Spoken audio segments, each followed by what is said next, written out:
আল্লাহর ভজনা একসঙ্গে বসে সবার সঙ্গে করতে হবে। কার সাথে? আমার মুসলমান ভাইদের সাথে। হ্যাঁ বাপ। তবে দেরি করছো কেন গো দরবেশ? দেরি করছো কেন? আমায় উপায় করে দাও গো, আমায় উপায় করে দাও। আমার যার তর্স হয়েছে নে গো, আমার যার তর্স হয়েছে নে। দরবেশ, আমায় তুমি উপকার করে দাও গো, আমায় তুমি উপকার করে দাও, আমায় তুমি উপকার করে দাও গো, উপায় করে দাও দরবেশ। আমি তোমার কথা সব কথা শুনতে জানি।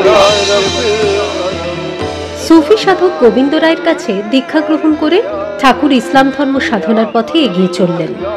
নিয়মিত কোরআন পাঠ, ত্রিসন্ধ্যা নামাজ পড়লেন তিনি। এই সাধনার পথে শ্রীরামকৃষ্ণ হিন্দু মুসলিম ভাতৃভাবে মিলিত হবার পথ দেখালেন জগৎকে। কিন্তু হিন্দু ব্রাহ্মণ সাধকের ইসলাম ধর্ম চর্চা নিয়ে শুরু হয়ে গেল কানাঘুষো। এই খবর এসে পৌঁছয় চন্দ্রা দেবীর কাছে। সন্তানের এই আপাত বেকারগ্রস্ত আচরণের কথা জেনে চিন্তায় আকুল হলেন মা।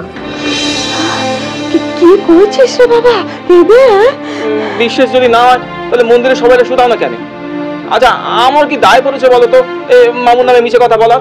দক্ষিণেশ্বরে ঠাকুর ইসলাম ধর্ম সাধন শেষ করে আবার তার আগের জীবনে ফেরেন। আমি বলছি আমাদের আল্লাহ বড়, আমাদের ভগবান বড়। না আল্লাহ বড়, না আমাদের ভগবান বড়। আমি বলছি আমাদের আল্লাহ বড়, আমি বলছি আমাদের ভগবান বড়। আল্লাহ বড়, আমাদের ভগবান বড়। না আল্লাহ বড়, না আমাদের ভগবান বড়। ভগবান বড়, আল্লাহ বড়। ঠাকুর,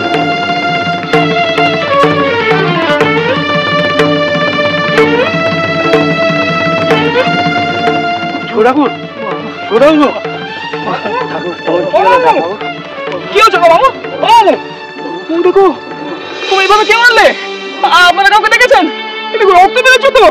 বাবা, মামু গো, মেরেছি রহিমকে আর ব্যথা লেগেছে আমার। শোনো গো, তুমি জল খাও আর ও খায় পানি। নামে ভিন্ন হলো, জিনিস কিন্তু একই গো, জিনিস একই। আল্লাহর আনন্দময় তো কোনো পার্থক্য নেই গো, কোনো ভেদ নেই।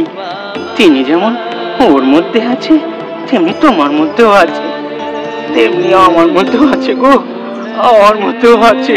মা গো, মা, মামু চলো গো, মা, মা গো, মা, মা গো।